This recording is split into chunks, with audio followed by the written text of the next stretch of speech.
If you work in quality control at a candy factory, you know strict safety regulations come with the job. It's why you partner with Grainger. Grainger helps you find the high-quality and compliant products your business needs to inspect, detect, and help correct issues. And the sweetest part is, everyone gets a product that's as safe to eat as it is delicious. Call 1-800-GRAINGER, click Grainger.com, or just stop by. Grainger, for the ones who get it done.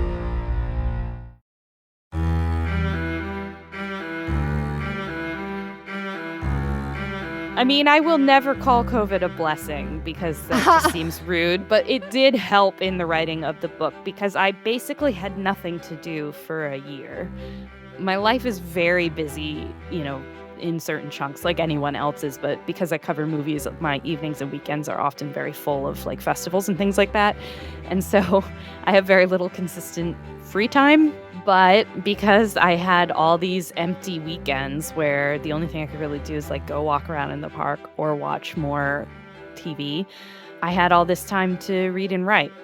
Alissa Wilkinson wrote her book Salty during the first year of the pandemic, and that definitely left its mark on both the process and the content. Well, my husband, who helped me edit it quite a bit, but he would say it's a book about hope in dark times, which I think is correct. It's also a book about just gathering and the importance of gathering, especially around food, which was a very weird thing to be writing when that was the only thing I definitely wasn't doing. So there's little bits of myself in there that feel like a memoir of a hard year. That's not the focus of the book, but it comes through in certain chapters.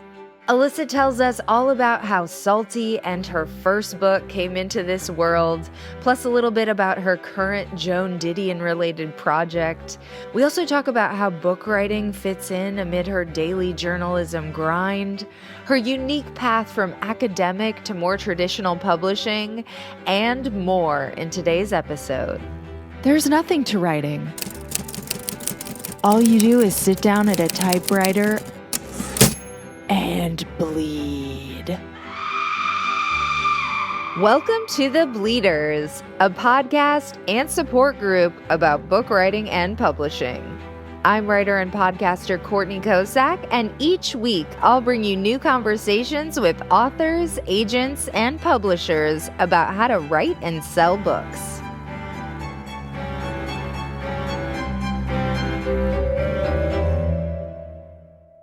Hi, my name is Alissa Wilkinson, and I'm the author of Salty, Lessons on Eating, Drinking, and Living from Revolutionary Women.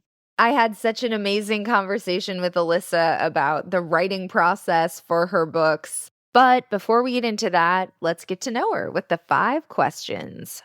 When did you first identify as a writer? I don't actually know when I did. I was trying to think about this question recently, and I think I was really hesitant to identify as a writer for a long time. Honestly, sometimes I am still. I'll often say, like, I'm a critic or I'm a journalist or something like that.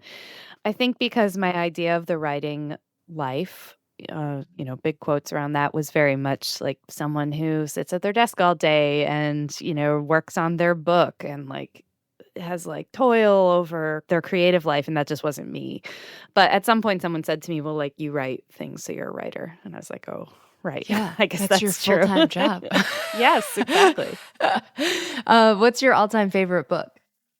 I really love this book called The Supper of the Lamb, which is a food book that Ruth Reichel put into the Modern Food Library series. And it's sort of a cookbook, and it's sort of just this really delightful, meandering, sort of roving exploration of like why food is so important and good. It was actually written by an Episcopal priest who used to, among other things, write about food for the New York Times.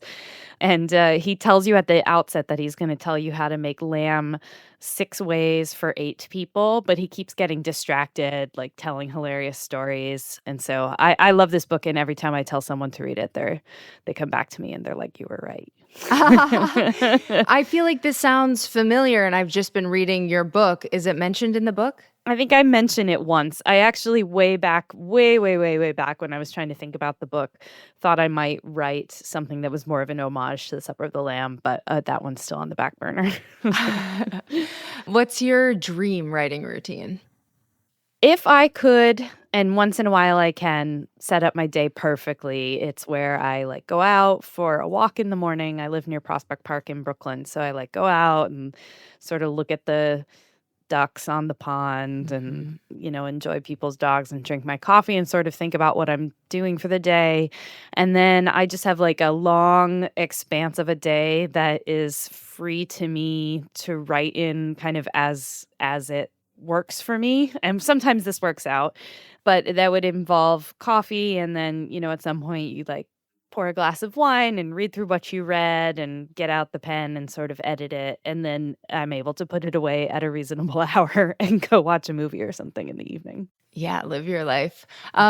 What's the real writing routine? So my day job does involve writing, and it often involves writing to a very tight deadline. I do write about movies, and so a lot of times it's like you see the movie and then it's coming out in 2 days, so I have to turn it around fast. However, I have learned one thing about myself, which is that I do not write well in the mornings. So I tend to try to reserve my mornings for meetings and, reading other people's work or any research I might have to do. And then in the afternoon, kind of pick it up. And luckily, I'm a very fast writer. So usually I can sort of bang out a draft in an afternoon, at least a passable draft. And I like to write at least a portion of something. If I know I'm not going to be able to get it done, I try to get at least 400 to 600 words done in one day so that I can pick it up the next morning. When it comes to writing a book, I have to fit it in around my day job. And so I schedule myself reading, which is a big part of the kinds of books that I write, just tons and tons of primary and secondary sources. I schedule that throughout the week or throughout the month. And then I block out one weekend per month to write the draft, which is actually a physically taxing thing to do because a lot of times chapters are like 8,000 words long. But that way I can kind of get it all out of my head at once, which just works better for me. I am not one of those people who writes like 150 words a day. I'm very happy for people who can do that, but it completely doesn't work for me. And then after I write that chapter, I don't look at it till the next month. And that's my routine at this point. Oh, that's so interesting how you like divide it up like that. Yeah. Does stuff like this, like I have to stack all my interviews that I do on one day or like my energy is totally shot? Do you do things like that to manage is it to manage your energy or just to make sure you get a better draft or? Yeah, it's to manage my energy. It's because a lot of the writing I do sort of sits on the borderline between historical, reported, and critical. And so to do that well, you really need to, I don't always know what the argument or even the thesis is going to be when I'm going into it. And so doing it all in a big chunk means that I'm like in that brain space and I feel like all those pieces that are swirling around above my head, I can kind of grab. But one thing I do with book writing is I tend to retype out everything from the books that I've been reading that is relevant to the chapter that I think I'm writing. And so the act of typing it helps me to see the words that I read. And that means that they're in my head. And then I can be like, wait, there was a quote about this, and I can go find it in my notes. It's laborious, like maybe too laborious. Certainly not efficient, but it definitely helps with me being able to kind of pull all of the pieces together. Yeah. Oh, I love that. Okay, one piece of writing that makes you jealous you didn't write it. There's so many of these. It's really kind of disturbing. I guess if I were to just pick one, I'm working on something about Joan Didion right now for my next book. And so I've been reading everything that she wrote many, many times over. And of course, a lot of what she wrote is really admirable and interesting. But I've actually been reading her film criticism. And one thing I love about it is that a lot of people don't know that she wrote film criticism, which is extra fun. But also her film criticism has this sense of like, she just likes movies to be fun. They don't really have to be very good, but for her, like a movie that she didn't have fun watching in some way just is a bad movie. And I kind of admire the way that she, who is sort of famously an overthinker in her writing, when it came to film criticism, she was like, no, like we all know this is nonsense at best. So let's just treat it that way. And I really admire that attitude. That's amazing.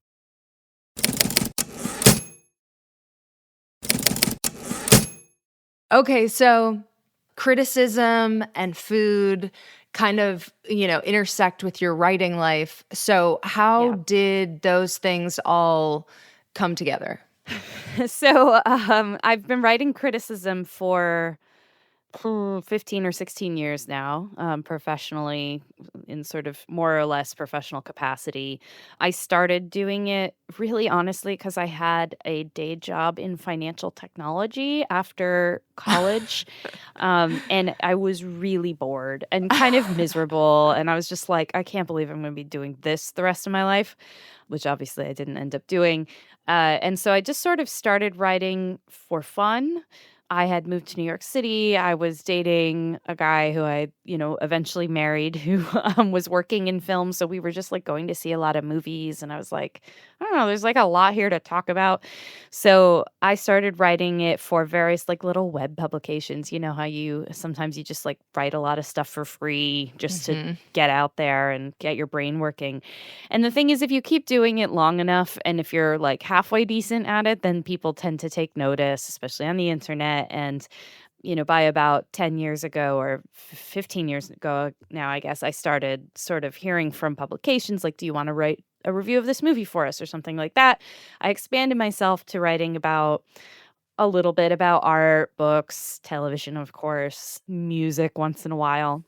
And then I just sort of wound up doing it a lot as a freelancer for big publications. And then Vox, where I currently work, was hiring someone to cover film 6 years ago, or a little over 6 years ago. And they called me because the editor at the time had been reading me for a while. So it was kind of a funky, strange way to get into the industry. But here I am with like a staff position where I mostly write about movies and TV. That's very cool. Yeah, and then in the meantime, and I'm sort of skipping many steps in between, but I ended up earning a MFA in creative nonfiction, and my thesis advisor knew I was like kind of obsessed with food writing. I just love to cook, and so I love to read good writers on food.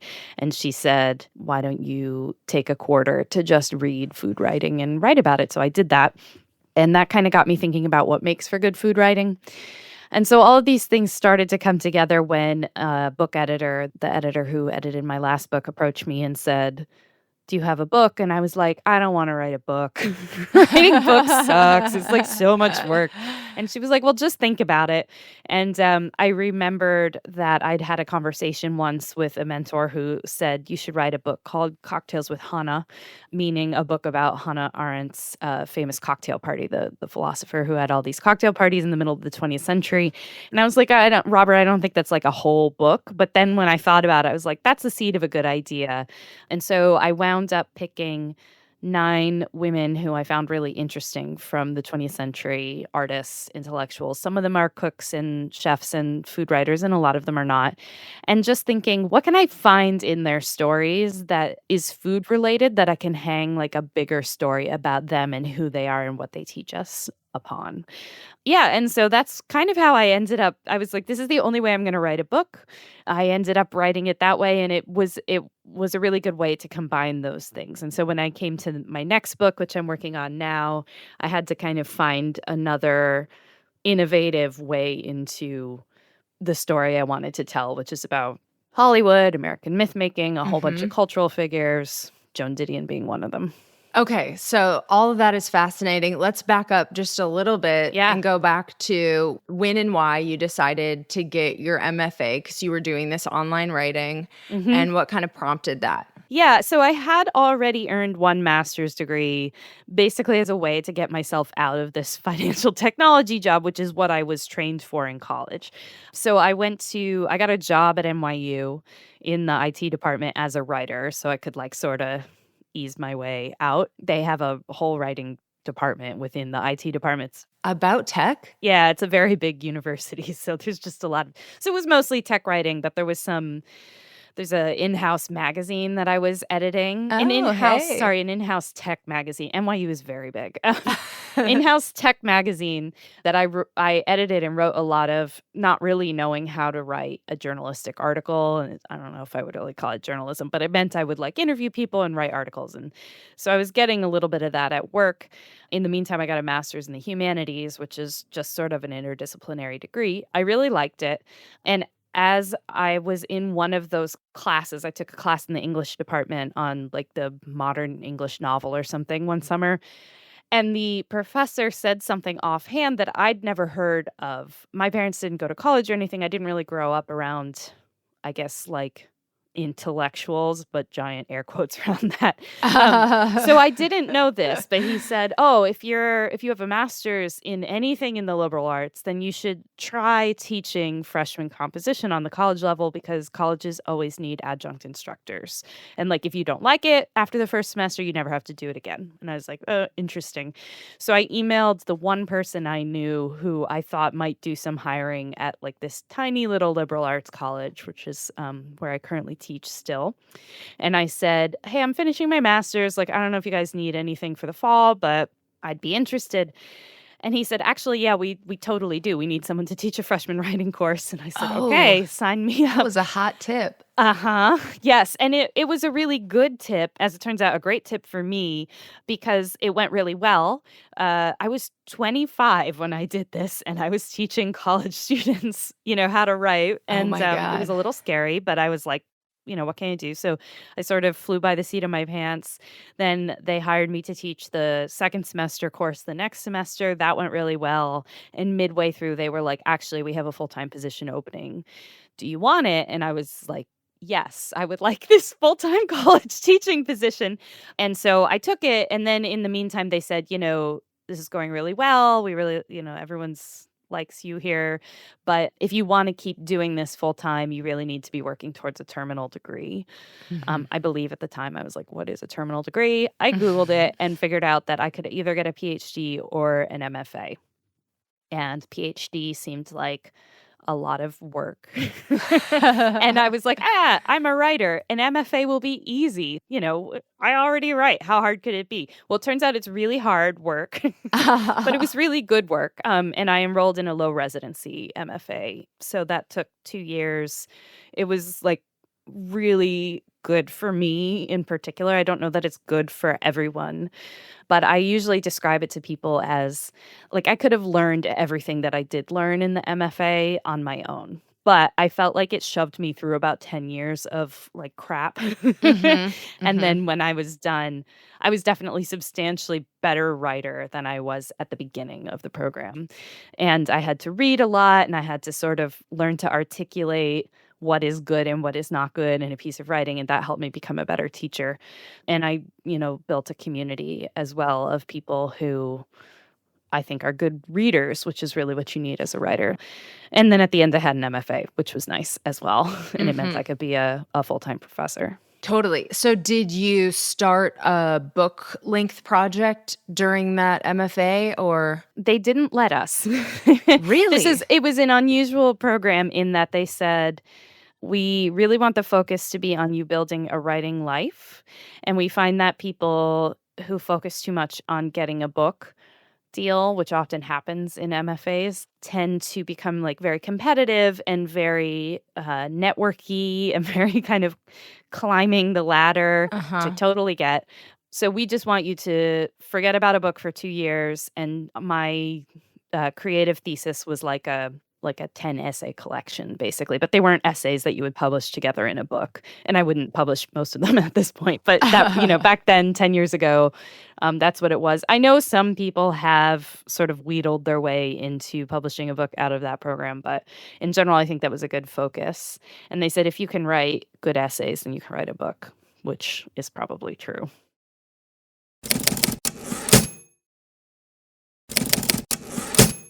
Your first book that I found on the internet was How to Survive the Apocalypse. Is that correct? Yes, that is. Yeah, that was co-written, so yeah. Can you set up that premise and then we'll Mhm. get into a little bit about how that worked and what you learned? Yeah, so that book is kind of, well, it was a funny thing. So I co-wrote it with a old coworker who is a political science professor. And we had shared a mutual love of like zombie shows for a long time. So I think that book came out in 2016.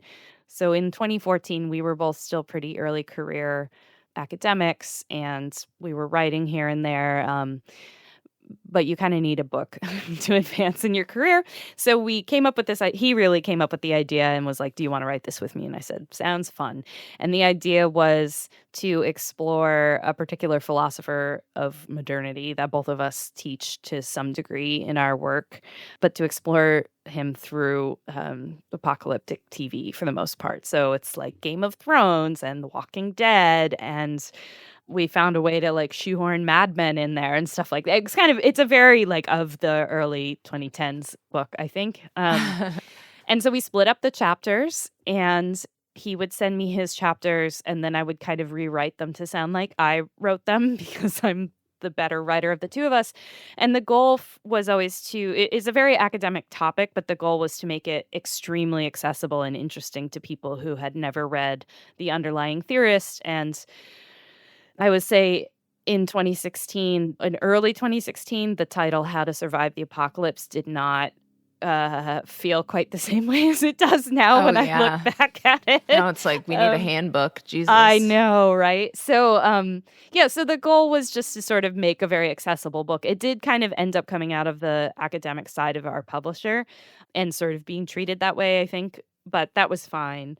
And as a process, again, it was pretty much, for me anyhow, it felt like I was writing criticism. It didn't feel that far off of what I normally do, because I would rewatch something and then I'd think about how it fit the idea of the chapter, and then I would just sort of write my way through it.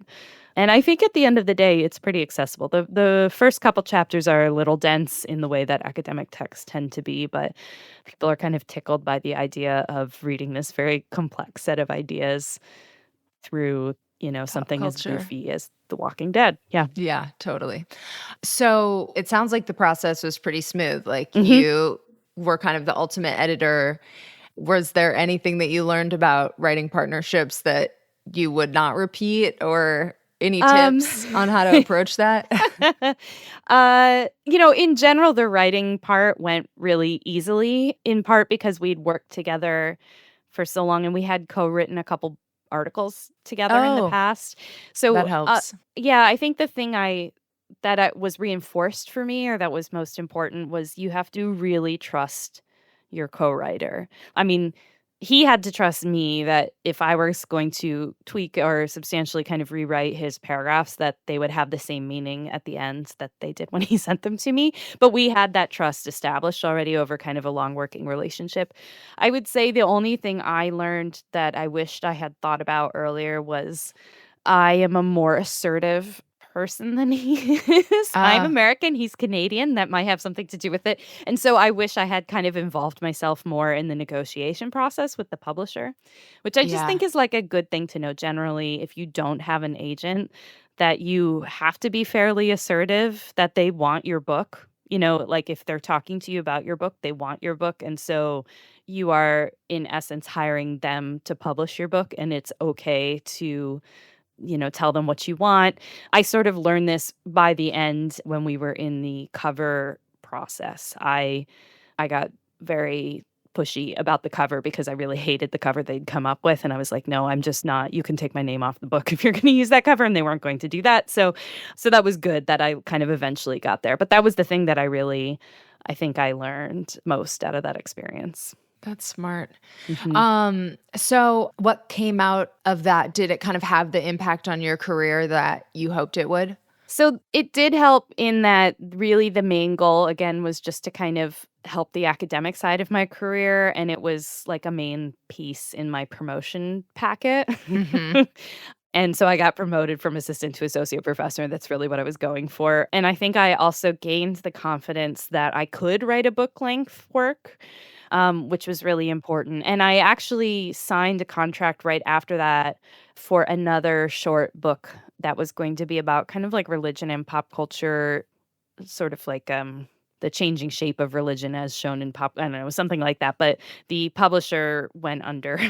So I actually wrote most of the book, and then the publisher went under, and then I just used pieces of it in my journalism because I wasn't totally confident in it as a book. But I had the confidence that it was possible for me to sit down and write something that long. And I think that was really helpful for me. Career-wise, otherwise, it's sort of like those things follow you around and people mention them, but especially when you write about pop culture, things get dated very, very fast, Right. And I knew that going in, and we joked about it, and it wasn't something that really bugged me, but it was something that I definitely would have thought about beforehand if I had like a different set of goals. But yeah, it came out in 2016, and I basically was like, I just don't feel like I want to write another book anytime soon, because now I know the amount of obsession with your topic that you need to have, and like how annoying it is to then talk about it for years afterwards if you're not interested in the topic itself. Okay, well, I hope that wasn't too painful. No, we'll move on. not to at all. No. Salty. I haven't even thought about it very much lately, so it's been funny to be like, yeah, that book, it's pretty good. Yeah.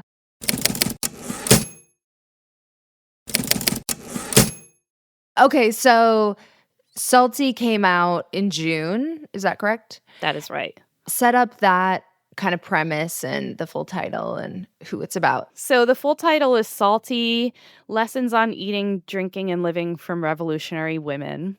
I started with a list of 9 or 10 women, and then somewhere along the way, as I was sort of developing the idea, I think I scrapped about half of them and added different women. So they're not obviously related to one another, although there are like tiny parts where they might have crossed paths, or there's one place where like they dated the same guy, but it was like 20 years apart or something like that. But they were selected mainly because I find them interesting. And I was like, well, I'm the narrative throughput in this book. So it's me that drives, the table of contents, basically. And as I said, the editor of the book approached me in, I want to say, probably the summer of 2019, I think. BEA was happening in New York City, and she was in town and called me. And she said, well, just go home and think about a book. And I kind of went home and I thought about it. And then she pinged me like 6 months later and was like, so? And I said, this is the only way I'm going to write this book, is if it can be about these 9 people. And to her credit, she was like, okay, sure, go for it. Now, the funniest part of the whole thing was that I don't know, it wasn't funny. It was kind of dark, actually. I signed the contract like the day that the world started shutting down in March 2020. Yeah, I saw in the foreword. I want to know how COVID impacted this whole process. I mean, I will never call COVID a blessing because that just seems rude, but it did help in the writing of the book because I basically had nothing to do for a year. My life is very busy, in certain chunks like anyone else's, but because I cover movies, my evenings and weekends are often very full of like festivals and things like that.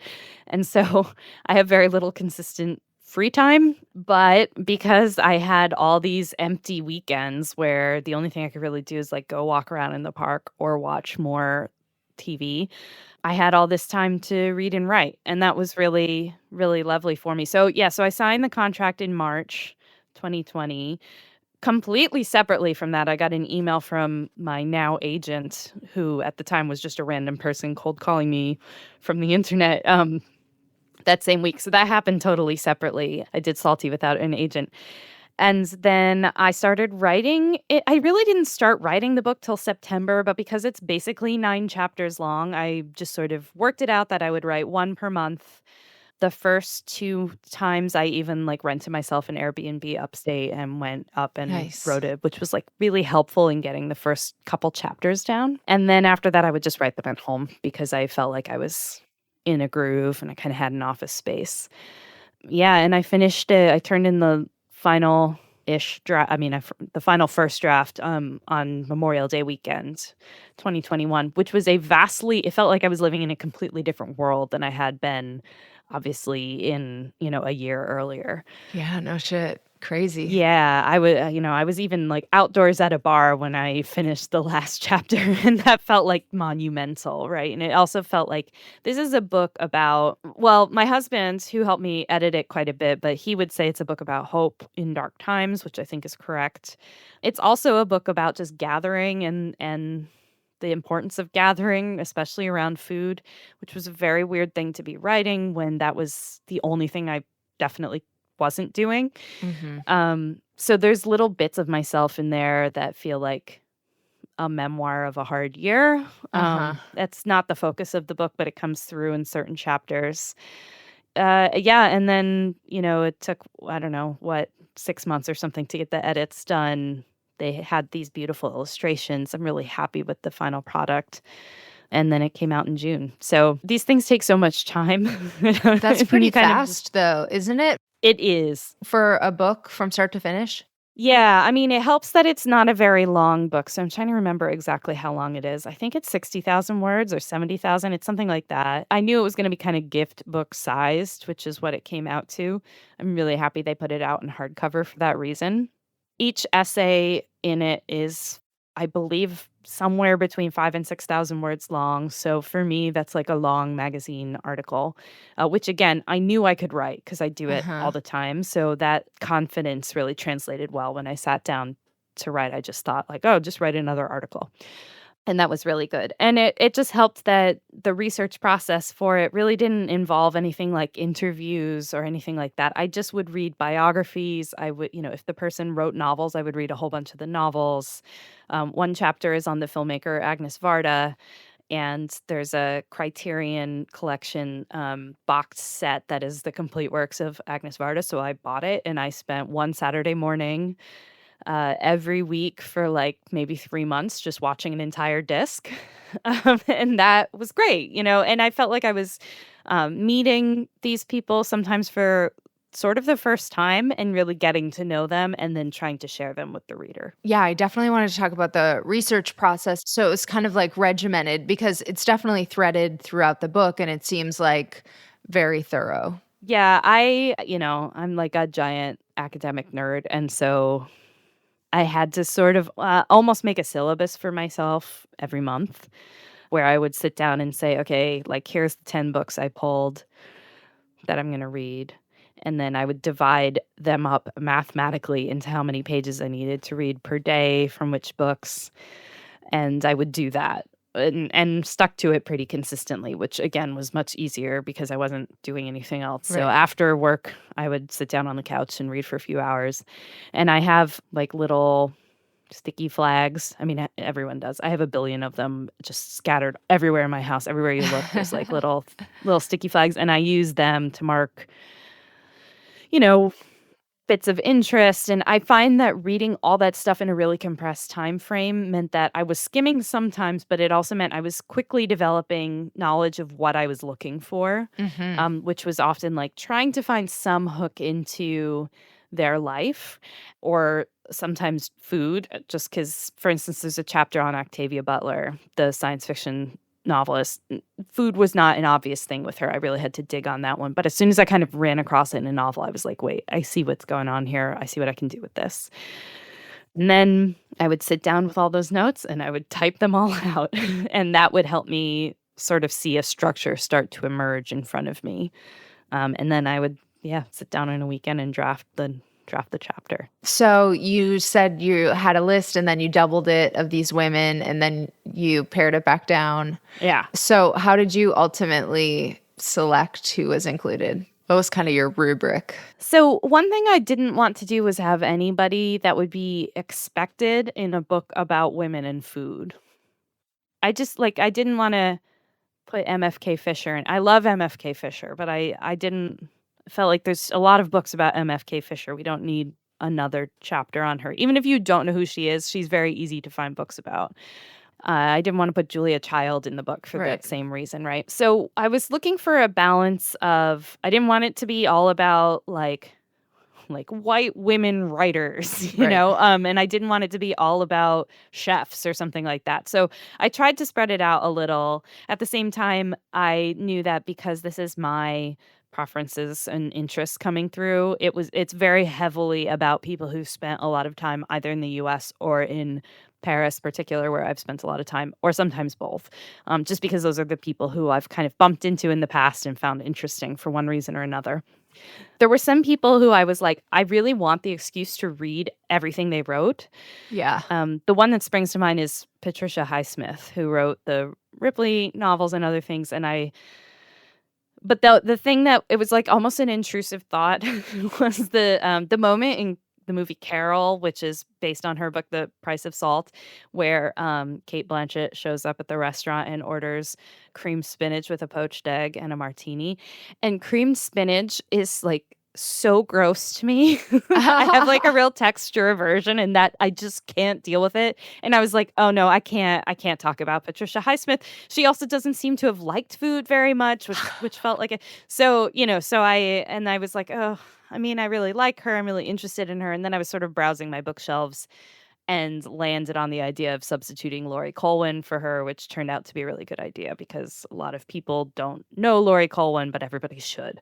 So that was the process. And really, I think I landed on 9 because that would land me in the page count that I had been contracted. I mean, this is all very practical and kind of stupid at the end of the day, but I just wanted to find people I wanted to spend time with who intrigued me for one reason or another, even if I couldn't put my finger on it, and who represented like some kind of variety of life experience and of occupation and just of things that I thought they might tell me. And I wound up framing it as like, if I threw a dinner party, these are the people I would want to be there together. Yeah. What was that painting that you mentioned in the... Yeah, it's actually not a painting. It's an installation piece. So there is a piece called The Dinner Party, and the artist's name is completely escaping me at the moment. It's very famous. Anyhow, there's a piece called The Dinner Party. It is at the Brooklyn Museum, which is very close to my house. And you enter this room and there's like this giant 3-sided table, kind of like a triangle. And there's all these place settings at the table and there's place cards. And it's for all these women. And it turned out accidentally one man, but all these women hilarious. Who were, they just didn't know when, because Judy Chicago is the artist. And when the piece was made in the 70s, they didn't realize this person was a man. But there were kind of place cards, and there's settings for people who are basically being given a seat at the table that they were denied for one reason or another in the past, and sort of, making the point of like rewriting history through a feminist lens. And I wouldn't say that anyone in my book has necessarily been denied their place at the table, but some of them have definitely not gotten the full place they deserve. Edna Lewis, for instance, the chef, often is not included in histories of the farm to table movement, even though she's as important, if not much more, than Alice Waters, or Ella Baker, who's an activist who's at least as important as Martin Luther King to the history of the civil rights movement, but she was much quieter and didn't give speeches, and so people don't really know about her. So, or many people, I should say, don't know about her. So just trying to kind of bring that, who would you want to meet at a dinner party? Maybe not people you already know so much as people that you will be glad you know at the end of the party. Yeah. Very cool premise. Okay, so you do bang out those pieces for work. Like, were your drafts pretty close? Yeah. For a variety of reasons, the editing process was a bit of a crunch. And so I write the one draft, set it aside, and then like edited it the next month before I started writing the new draft, and just kind of put me in that headspace. And then I really wouldn't look at it again. I think I gave it a once over, but I'm so used to editing as I go, because that's how I write, that generally my drafts are in pretty good shape. And I knew that just from experience.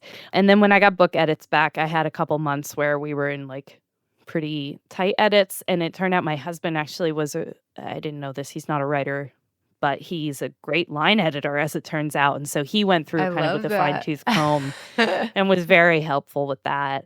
So it didn't change shape substantially from the earliest draft. There's like one chapter that got a pretty big sort of, did a bunch of open heart surgery on it. But the other ones, a lot of them stayed pretty much the same. And I do think the fact that I have to write so much, just generally for my work is very helpful here, because I do like sort of trust my voice. I know what's going to come out of me, and it's pretty consistent across the board. And then you already had the publisher set up, so it wasn't like you had to go look for anyone. Yeah, and I mean, that's the thing about nonfiction is that, well, I've never written a memoir, but anything like this, you usually sell it before you write it. Did you have a book proposal? I did not really write a book proposal for this one. I kind of wrote a table of contents that was explanatory, but the press was kind of already sold on the idea. So, and I've heard from other friends that this is something that they sometimes, especially their second book for the same press is a lot more chill, which it reminds me very much of my freelancing days, where you had to craft a really perfect pitch the first time you pitched a magazine. And then after that, it was very like, hey, I just think maybe I have some ideas about The Leftovers. Can I write about it? So it wasn't all that different. So then, so for this next one, I did write a proposal. And the proposal was a long process. So I took a meeting over Zoom, of course, with this agent, my agent, Laura. And we were just talking about ideas. I hadn't signed with her yet. And I had an idea for a book that I still kind of want to do. And she was like, well, this is a really good idea, but I've always thought I wanted to work on a book that was sort of related to Joan Didion. And I was like, oh, yes. Like, I've written a lot about Didion over the years, and I think there's probably something there. I was like, well, let me just read a lot, and then I'll come back to you with an idea. And I wound up thinking about Hollywood a lot, reading her biography and realizing that, like, not a lot of people had written about that part of her life. And so that proposal I started working on, essentially in May 2020. And I think we didn't even send it out for a year. It took that long to really refine it, write the table of contents. You need 2 chapters in a nonfiction proposal. I had to write those chapters. It was just like a lot of work. Yeah. And then it was out for sale for 6 months, I think, before it sold.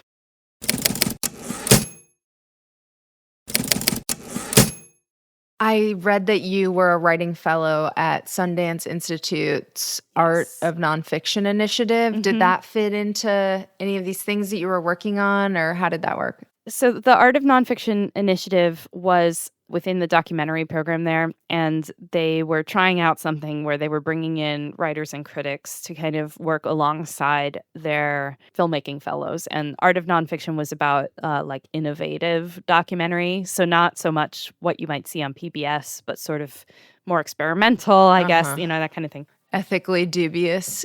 Yeah, well, sometimes. Or sometimes just like, like a memoir is not exactly the kind of documentary you expect to see, right? And it's the kind of thing people have been making for a really long time, but often in Europe.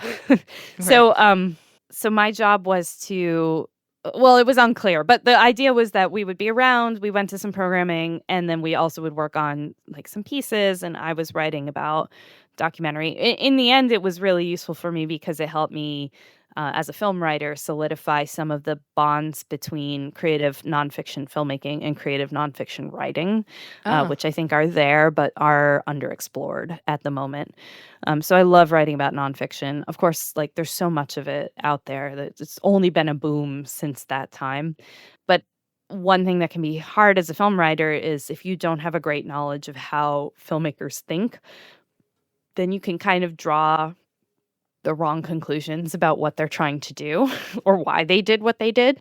Or you might be like, oh, it's a mistake, when in fact, rarely are there actually mistakes in films. They're usually very purposeful. And so that's a lot of what that was about. So it's all kinds of, it's like indirectly related. Everything's kind of indirectly related, but it wasn't specifically part of the book projects. Okay, cool. You have a lot of cool stuff going on. Do you have any bucket list writing goals? I would say my bucket list writing goal at this point is to like have more time to write. I feel that. Which is really just about money. But I would also, everyone kind of has the thing. I would love to someday attempt to write fiction, which is a thing that I find like baffling. And part of the reason I did nonfiction in grad school was because I was like, oh, fiction seems so hard because you have to make stuff up. And then, of course, the fiction writers were like, I don't know how you write nonfiction. Like, fiction's so easy because you just make everything up. Yeah. But I would love to do that. And I also, there's a lot of things I've never really been able to do. Like, I would love to have the time to like go to a writing residency, or like have an extended period of time to focus on a book. But at the same time, in reality, most people are writing in around the edges of their lives. So I can't complain too much. Yeah. What piece of writing advice do you wish you could give your former self? I think to do more of it. I mean, I didn't know that writing was a thing people could do like for a job or for their life when I was growing. I don't know. I think I've talked to a lot of writers who grew up sort of in families where writing wasn't part of in the air and who say the same thing. It's like, oh, I just thought these books kind of appeared, and it never occurred to me that like live people are currently writing books. So I wish I had given myself that kind of gift, I think, of thinking of writing as a real thing real people do. Yeah, it took a while to really come to terms with that, even subconsciously. What's one tip for writers trying to get a book published? I think it's to really define what kind of a book writer you want to be. Like, why are you doing this? Is it for fame? Because that is not something you're going to get, probably, unless you're extraordinarily lucky. Is it for money? Like, that can be tricky. You may or may not get it. Is it because you're really interested in the topic? Then that's probably a good reason. But the thing to remember, and I do tell younger writers this sometimes, is that the magazine articles you write or whatever, they're kind of written in pencil where, like, they're out there, but people don't necessarily think of them as like your one thing that you've written. But a book is in ink and it will follow you around the rest of your life. And so you better make sure you want your name on that book. And I definitely know younger writers who kind of got excited because a publisher approached them about writing a book, often about their lives, and now they're 40 and regretting it because that was not a story they wanted to give up the way that they did. So I think just be very careful about that kind of thing. That's a good tip. What's your all-time favorite piece of your own writing? Could be anything. I don't know, but at the moment, I was rereading. I don't usually reread my own writing, but I was rereading yesterday just because of a tweet I read, a piece I wrote early this year after I went to an 8-hour Jackass-a-thon at the Oh my goodness. Museum of the Moving Image in Queens right before Jackass Forever came out.